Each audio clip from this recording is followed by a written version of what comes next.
Assalamualaikum warahmatullahi wabarakatuh. Perkenalkan, nama saya Nurul Asyifah dengan NIM 4321901057 dari program studi S1 Akuntansi Universitas Mercu Buana.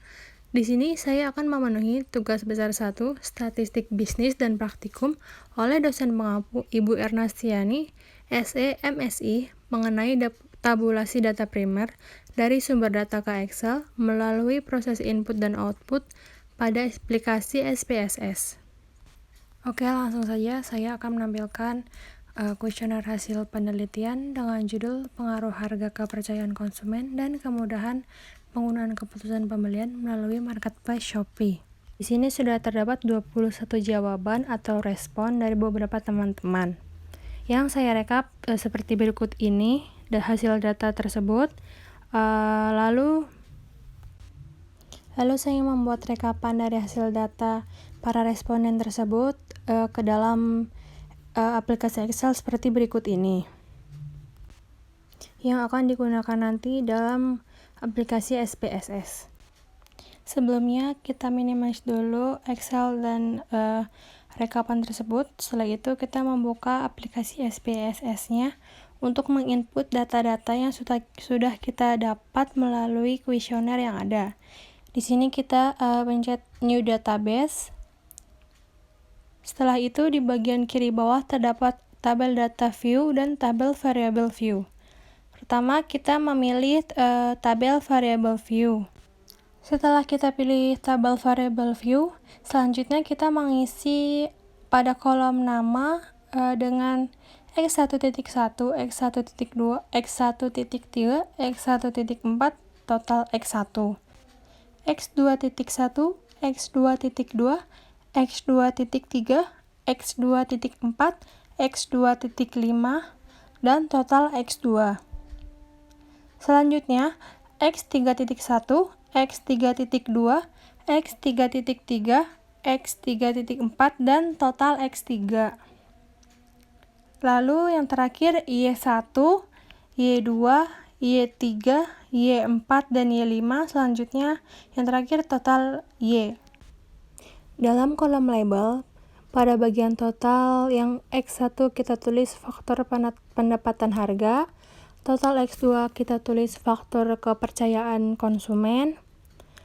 Selanjutnya total X3 kita tulis faktor kemudahan penggunaan.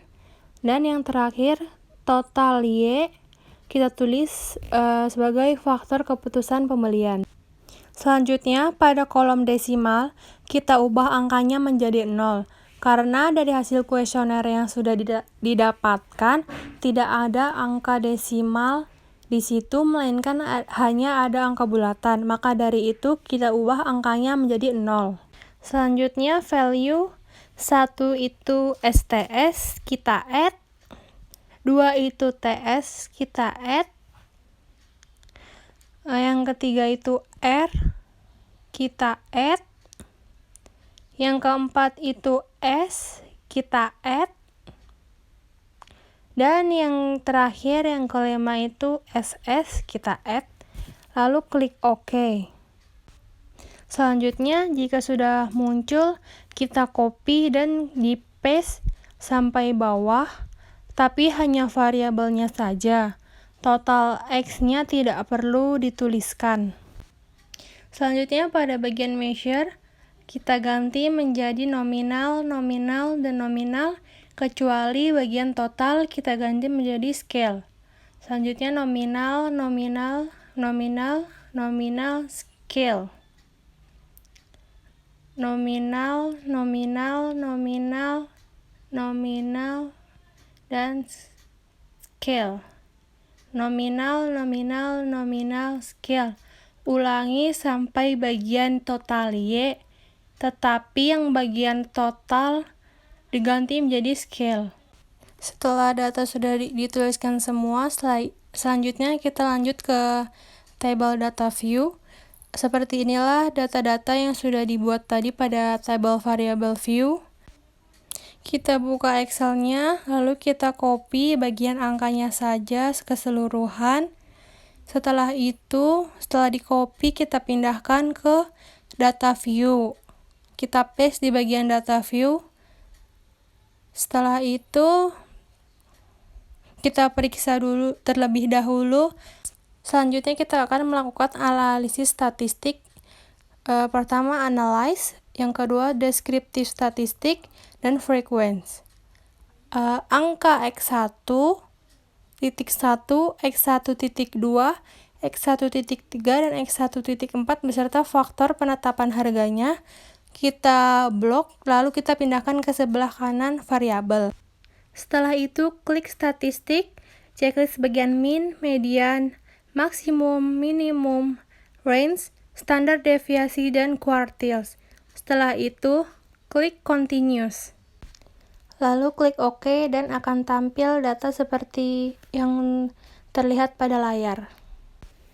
Terdapat statistik, frekuensi tabel, X1.1, X1.2, X1.3, X1.4, dan juga faktor penetapan harga. Untuk analisis berikutnya, masih sama, klik Analyze, Descriptive Statistic, Frequencies, X1 sampai X5-nya dikembalikan lagi seperti semula ke sebelah kiri. Selanjutnya X2.1 sampai X2.5 dan juga faktor kepercayaannya dipindahkan ke sebelah kanan ke variabel, lalu klik OK dan keluar data statistik dari X2.1 sampai X2.5 dan juga total X2 seperti yang ada di data berikut ini. Selanjutnya untuk yang kedua, dari X2.1 sampai dengan faktor kepercayaan kita pindahkan lagi.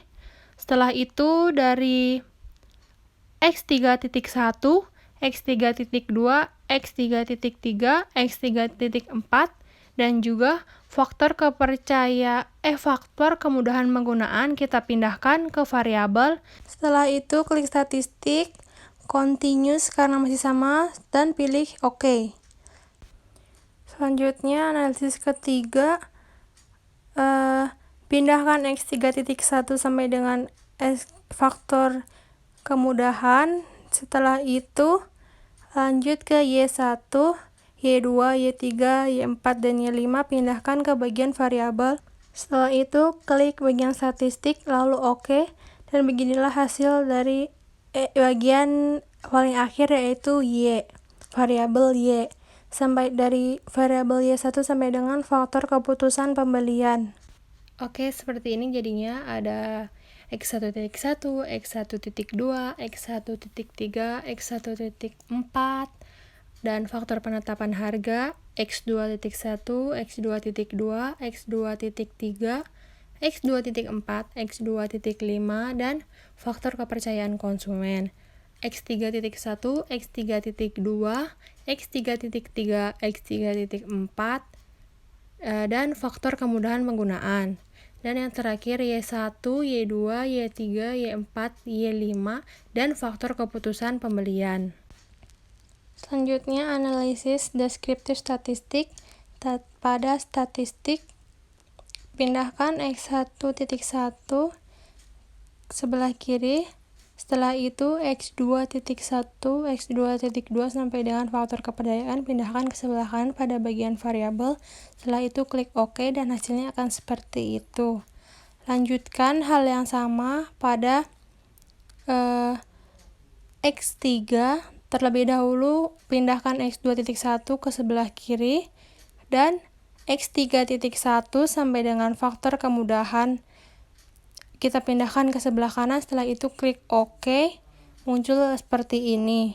Selanjutnya pada bagian pembuatan grafik, caranya sama seperti tadi, pindahkan variabel X-nya saja ke sebelah kanan, faktor pendukungnya seperti kemudahan dan kepercayaannya tidak usah.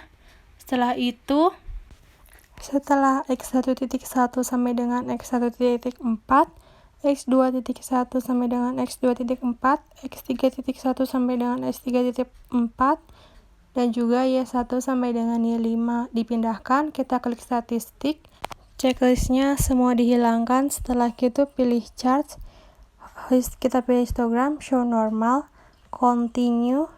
Setelah itu klik OK dan nanti akan muncul tampilan seperti berikut ini. Frekuensi statistiknya terdapat X1.1, X2.1, X3.1, Y1, dan juga total dari X1, X2, X3, dan juga total Y. Berikut merupakan grafik dari histogram.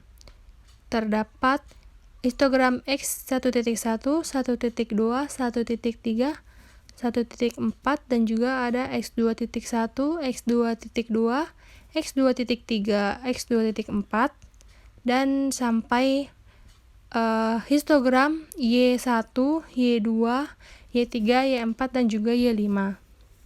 Jika sudah, kita akan melakukan save dengan file name yang bernama output data primer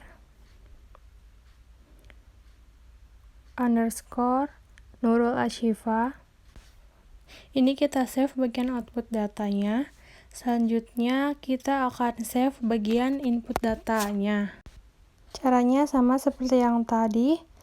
File name-nya tabulasi data primer underscore Nurul Ashifa. Setelah itu kita save. Sudah selesai semua dan sudah selesai juga penerapan input aplikasi SPSS ini. Sekian dari video saya, kurang lebihnya mohon maaf.